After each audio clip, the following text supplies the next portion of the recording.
Oi, sexto ano, vamos estudar filosofia. E aí, já estão com um livro de filosofia na mão, sexto ano? Vamos lá. Nós, semana passada, na aula vídeo, a gente viu o quê? O capítulo 5 de vocês, foi isso? Não, a gente já passou para o capítulo 6, né?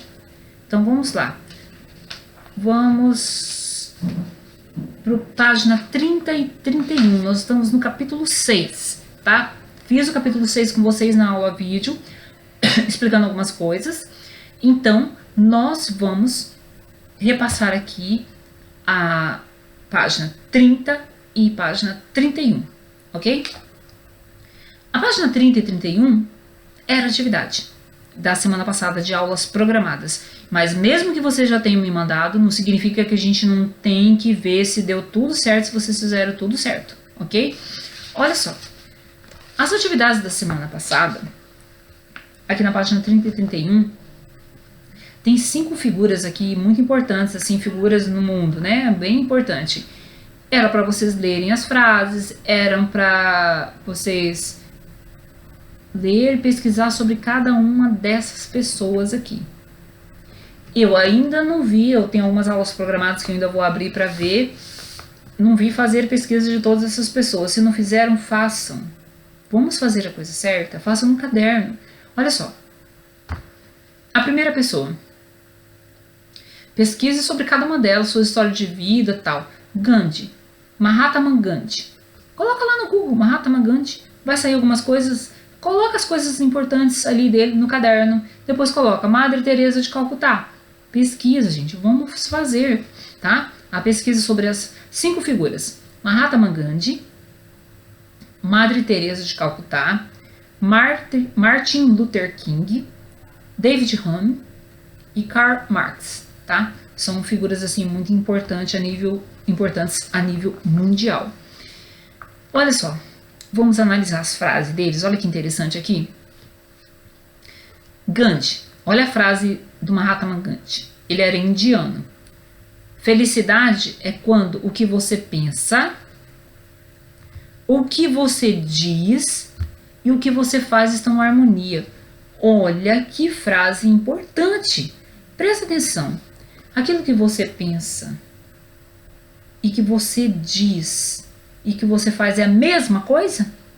Ou você pensa uma coisa, você acaba dizendo outra e acaba fazendo outra, tá? Se você pensa uma coisa, diz outra e faz outra, nada está em harmonia no que você está fazendo, tá? Eu penso em conversar com uma pessoa, então eu fico formulando aqui o que eu vou conversar com ela. Aí na hora eu acabo dizendo um monte de coisa que não devia dizer. Então tudo aquilo que eu pensei e o que eu disse deixou de ter harmonia, tá? E olha só, e até aquilo que você faz, quer dizer que você diz coisas assim, olha, não mente, mentira não é uma coisa boa, é uma coisa muito ruim, que faz muito mal para as pessoas, né? E aí de repente você também mente, então nada está em harmonia do que você faz. Então é uma frase muito bacana, muito importante, muito profunda do Gandhi, tá? Então assim, vamos procurar. Quando a gente pensa antes de falar, pensa antes de fazer as coisas, pensa bem antes de decidir. E aí aquilo que você pensa com bastante cautela, usando o raciocínio e não a emoção, aí você diz. E aquelas coisas que você diz no dia a dia, não, isso não pode, isso assim, faça aquilo que você diz. Né? Porque muitas vezes você diz as coisas para as pessoas, dá conselho, fala, isso não deve, isso não pode, isso não é assim, né? E você pega e faz. Ao contrário, essa é a frase do Gandhi.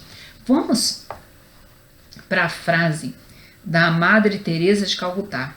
O importante não é o que se dá, mas o amor com que se dá. Olha que interessante. É aquela coisa, você dá porque você tem compaixão. Você dá porque você tem humildade.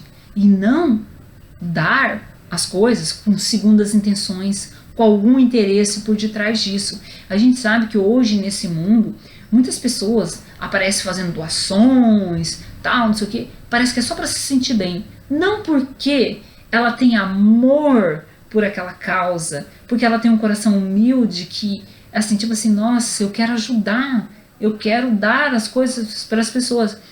Eu sempre ajudo, assim, eu ajudo calçados, roupas, né? Não é porque eu quero dar por dar. Eu acho importante não juntar nada. Eu acho importante dar as coisas para as pessoas que precisam. Coisas que eu não estou usando. Mas eu nunca dou coisa velha, coisa rasgada, coisa assim que está estragada. Não dou. Eu até brinquedo lá em casa, eu dou. Mas tem que estar conservado. Então, assim, o importante não é o que se dá. O que você vai dar não é o importante. O importante é se tem amor nisso que você vai fazer. Se você tiver amor nisso que você vai fazer, aí sim, tá? Isso é importante, tá? Martin Luther King. Vamos lá? É melhor tentar e falhar que se preocupar e ver a vida passar. É melhor tentar, ainda que em vão, que se sentar fazendo nada até o final. Eu prefiro na chuva caminhar, que em dias frios em casa me esconder. Prefiro ser feliz, embora louco, que em conformidade viver. Olha só. Nossa, que frase incrível, né? Eu vou estar interpretando essas frases para vocês entenderem, né? Porque vocês são pequenos ainda, mas vocês vão entender. É melhor tentar e falhar, que se preocupar e ver a vida passar. É assim. Eu acho que eu vou tentar fazer aquilo. Eu não vou tentar nada, eu vou falhar, eu vou errar, não vou fazer nada disso.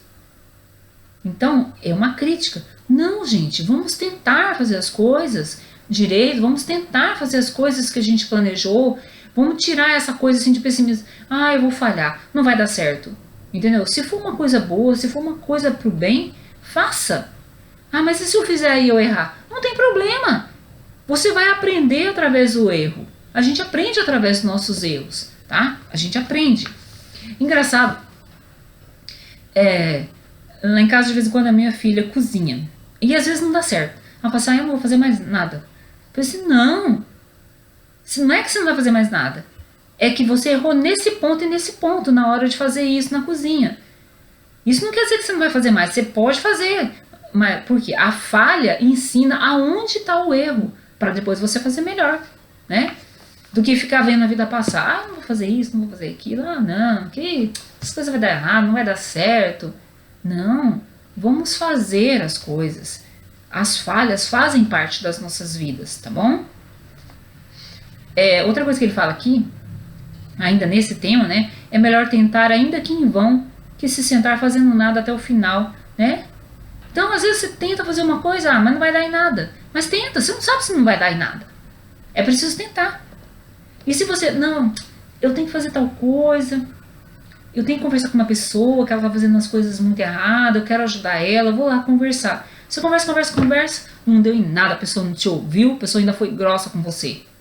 Mas é melhor você tentar fazer uma coisa pro bem, né? E mesmo que seja em vão, não adiantou nada, não tem problema. Pelo menos você tentou, ok? Você não cruzou os braços, tá? E ele fala assim, eu prefiro na chuva caminhar, que em dias frios em casa me esconder. Quer dizer, ele quis dizer assim, eu prefiro na chuva caminhar do que ficar assim, sabe? Vendo o tempo passar e você não fazendo nada, né?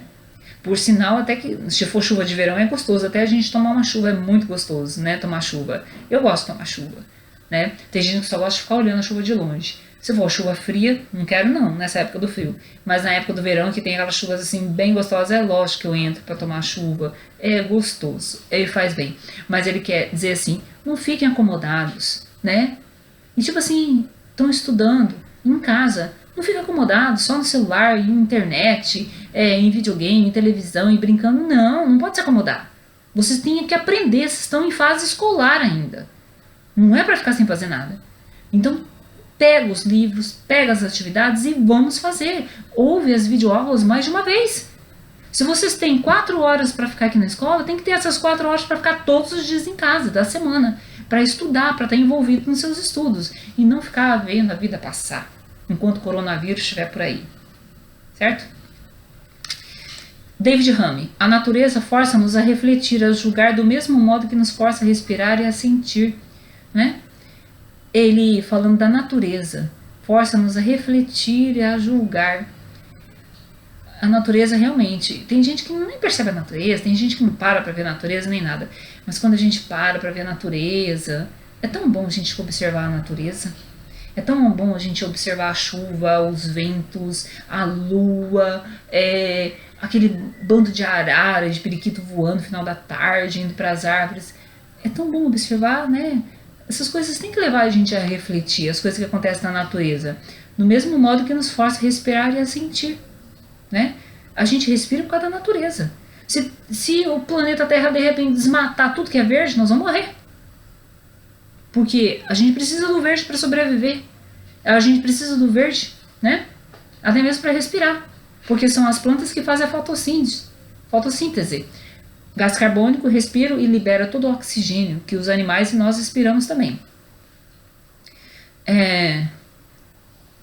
Olha só que coisa interessante também do Karl Marx. Já é um pensamento um pouco mais difícil. Ele diz assim: o primeiro ato histórico pelo qual podemos distinguir os homens dos demais animais não é o de pensarem, mas o de começar a produzir os seus meios de vida, né? Então ele quis dizer assim, que o primeiro ato histórico que a gente pode diferenciar o homem dos animais, né? Ele quis dizer que não é o de pensar, certo?